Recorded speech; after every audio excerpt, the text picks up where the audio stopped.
என் அன்பு குழந்தையே, உன் வாழ்வில் மங்களங்களை அள்ளித்தர காத்திருக்கிறேன். விரைந்து வந்து நிறைவாக பெற்றுக்கொள்.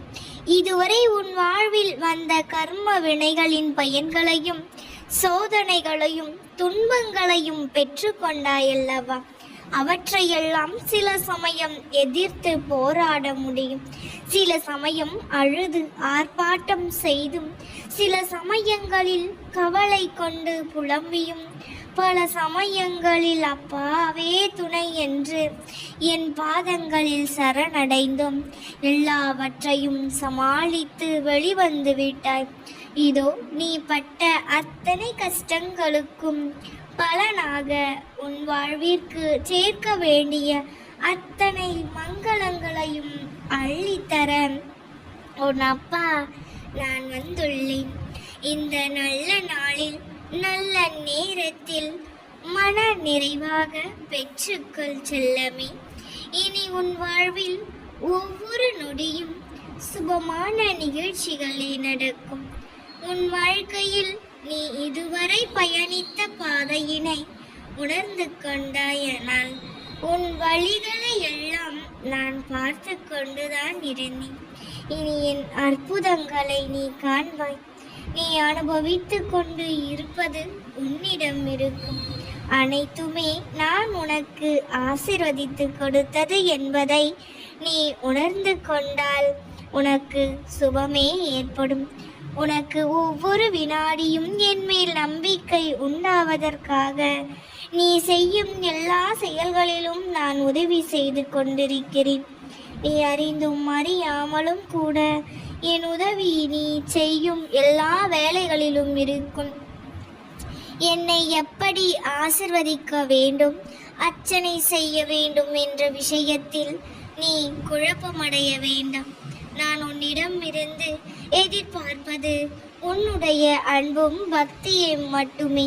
நீ எப்படியாக என்னை நீ பூஜித்தாலும் நான் அதை ஏற்றுக்கொள்வேன். என்னை எனக்கு படைத்தாலும் நான் அதை சந்தோஷமாக ஏற்றுக்கொள்வேன். எந்த வழிமுறைகளும் விதிமுறைகளும் உனக்கில்லை என்பது நான் சொல்கின்றேன் தங்க பிள்ளையே. நீயாக என்னை தேடி வந்து நீயாக உன்னுள் உள்ள குமரல்களை கொட்டிவிட்டு நீயாகவே என் பாதங்களில் சரணடைந்ததாக நினைத்து கொண்டு இருக்கிறாய். என் கண்மணியே, உன்னை என் பாதையில் இழுத்தது நானே.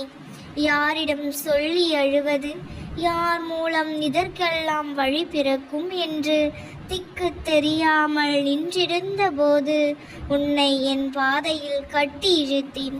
உன்னை தேடி நான் வந்து உன்னை என் கைகளில் அடைக்கலமாக வைத்து கொண்டேன். இத்தனையும் தெரிந்த பிறகும் ஏன் இந்த அழுகையும் கலக்கமும்? என் பாதையில் நீ பயணிக்க வேண்டும் என்ற தருவாயில் நீயே உனக்கான சோதனை காலம் ஆரம்பித்து விட்டது என்பது உண்மைதான்.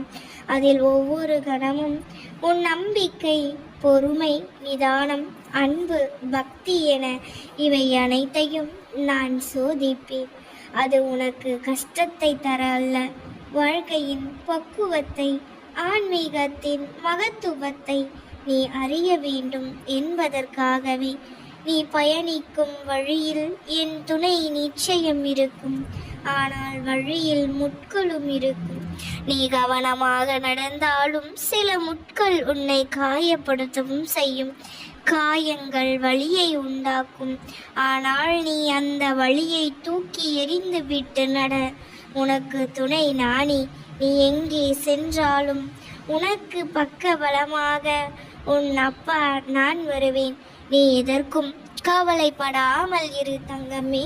நீ போகும் இடமெல்லாம் செம்மையான பூந்தோட்டத்தை அமைப்பது என் வேலை. நீ எதற்காகவும் தயக்கம் கொள்ளாமல் தைரியமாக செயல்படு. உன் செயல் எதுவாயினும் அது வெற்றியிலே முடியும் தங்கமே. அப்பாவை நம்பு, நான் இருக்கின்றேன். வாய்ப்பு யாரிடமிருந்தும் பறித்து கொள்வது இல்லை, திறமையால் நீ தேடிக்கொள்வது. அதனால் உன் திறமையில் கவனம் செலுத்து. வாய்ப்பு உன்னை தேடி வரும். எந்த ஒரு இக்கட்டான சூழ்நிலையிலும் நீ சாதிக்க பிறந்தவள் என்பதை நினைவில் வைத்துக்கொள். என்னை யாருக்கும் பிடிக்கவில்லை என்று கவலைப்படுவதற்கு நீ சந்தையில் நிற்கும் பொம்மை அல்ல. நீ உன்னை உனக்கு பிடித்தால் போதும். எதுவுமே செய்யாமல் வீணாகும் வாழ்க்கையை விட ஏதாவது செய்யும் போது ஏற்படும் தவறுகளில் பயனுள்ளது. நீ தேவையற்ற விஷயங்களை சிந்தித்து கொண்டு இருந்தால் தேவையான விஷயங்களை சிந்திக்க நேரம் இருக்காது பிள்ளையே. வாழ்க்கையில் உனக்கு 2 வாய்ப்புகள் உள்ளது. ஒன்று, மாற்ற முடியாத ஒன்றை ஏற்றுக்கொள்வது. மற்றொன்று, ஏற்றுக்கொள்ள முடியாதவற்றை மாற்றி காட்டுவது. நீ விழுவது எல்லாம் எழுவதற்கு தானே தவிர அழுவதற்காக அல்ல. எதற்காகவும் அழாதே. கஷ்டங்களை நினைத்து அழுது கொண்டே இருந்தால் எதுவும் சரியாகாது. பிரச்சனைகளை தீர்க்கும் வழிகளை தான் தேட வேண்டும். நடந்ததை நினைத்து அழுது கொண்டு இருப்பது வாழ்க்கை அல்ல.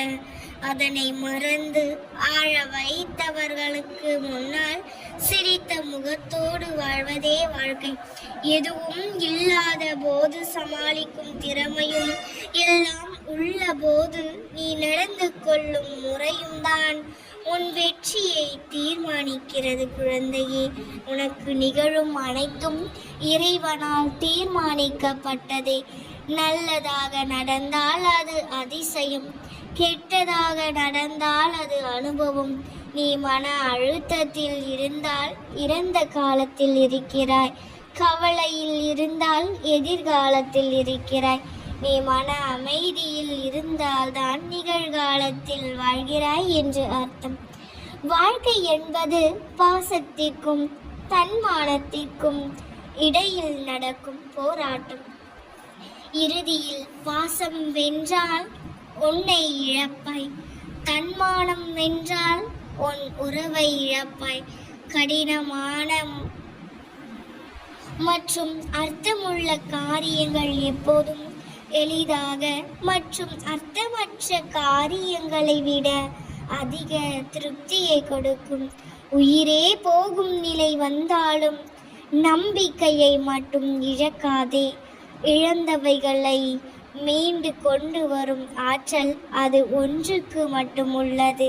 அதனால் நம்பிக்கையோடு இரு. நீ யாரிடமும் கூறாமல் உன் மனதிற்குள்ளேயே பூட்டி வைத்திருக்கும் உன் ஆசைகளையும் கனவுகளையும் நான் கூறவா? இறுதி வரை கேள்.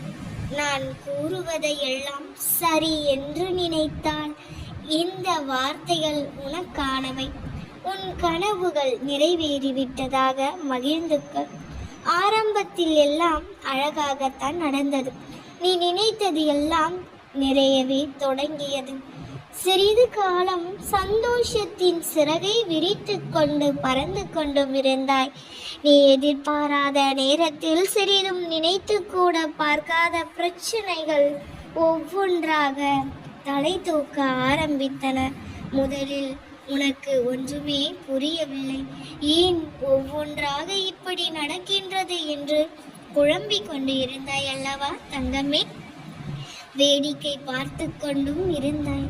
சிறிது நாட்கள் என்ன நடக்கிறது என்று புரியாமல் விழித்து கொண்டு இருந்தாய்.